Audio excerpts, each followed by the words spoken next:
friend tells you they want to go rock climbing, all right? Probably one of two things come to mind. You can imagine yourself going up the side of a mountain with nothing but your hands and a pair of shoes, right? Or you can imagine going to a climbing gym where you're holding on to plastic pieces 30 foot up the air, suspended by rope. Well, none of us are going to be climbing a mountain with no type of equipment anytime soon. But we're going to be talking about how we could go ahead and tie a specific knot so we can get into the hobby of rock climbing. So this knot is a must-learn for any climber at any level. This knot is a commitment to your personal safety while you're climbing, and I've done this knot as many times as I've climbed. Most importantly, every gym across the United States requires this knot. Today we're going to be talking about how to tie the figure 8 retrace. And we're going to be doing that in two parts. We're going to talk about how to tie the tie, and then we're going to talk about how we can verify that the tie is properly tied, ensuring our personal safety. So we're going to start by doing the following. We first need a harness and a rope. Usually this rope is suspended over, but for demonstrative purposes, we're just going to keep it as is. So to start, we're going to grab the end of our rope, which again is going to be suspended downwards, and we're going to pull it across our entire wingspan. Once we do that, we're going to go ahead and pull maybe another 2 inches or so and grab the bottom of our rope that we aligned, and we're going to end up having this kind of like alien head is what I like to call it, because it's green, it's kind of ovalish, we get the point. We're going to beat up this alien head, all right? First, we're going to grab our end of the rope and we're going to choke him. We're going to go around.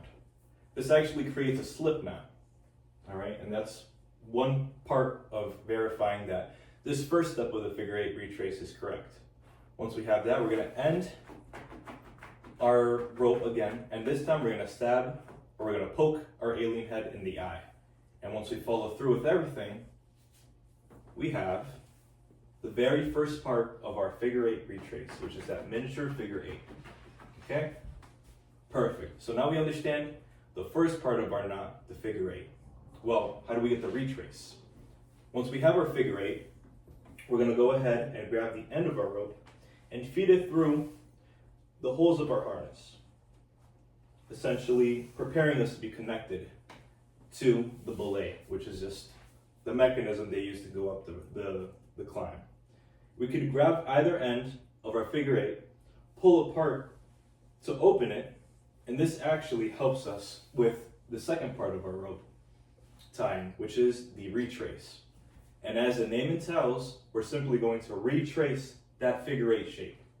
We're going to start at the bottom, feeding through, and I like to call these my racetracks. All right, we're just going to follow the racetrack.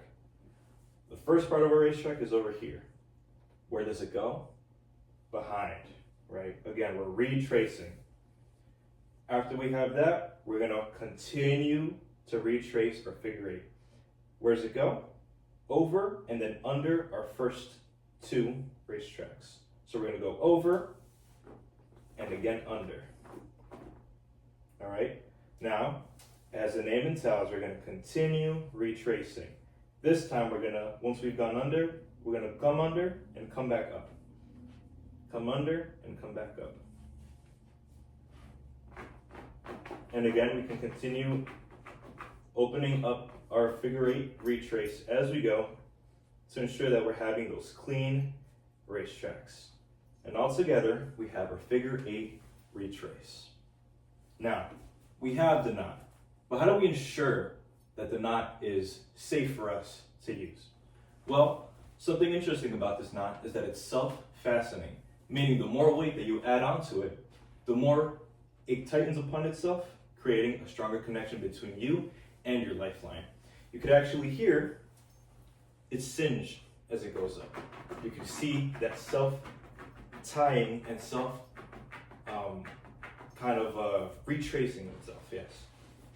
So, to make sure that we have a proper figure 8, our most important step is to go ahead with our 10-point verification system. All right? This is just simply 10 points of safety on our knot. And we start at the bottom. We have 1, 2. And then we're going to continue with our racetracks that we started earlier. 3, 4. On this side, we have 5 and 6. At the very top, we have 7 and 8. And at the final end here, we have 9 and 10, completing our 10-point verification system. Now, it's important that our 10 points are very visible. Why? If someone's watching you go up, they need to make sure that all 10 points are clearly visible. If not, then there is an actual issue with your knot, meaning that there could be an issue with your connection and your lifeline. We don't want that. We want to ensure that, again, we're committing to our safety. So, in this instance, let's say that our race tracks are parallel and like kind of folded up against each other. What we can do is we can grab either end, fold our figure eight back. That gives us slack to repurpose and realign our figure eight racetrack, following through and fixing that connection.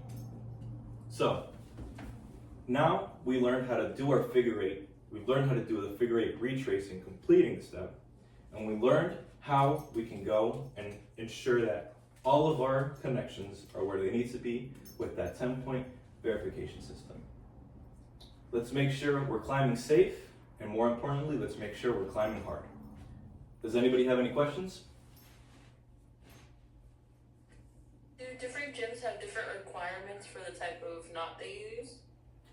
Yes and no. So every gym across the United States needs to make sure that you know how to do the figure eight retrace, which we just talked about. And they do so by doing a belay check. So you come in, they have everything pre-set up for you. They come in and make sure you can do the figure eight retrace. And then some gyms, like mine, make sure you can do a double fisherman's knot, which is just another extra step. But most gyms require you at a base level to know this knot. Any other questions? All right, thank you guys for your time.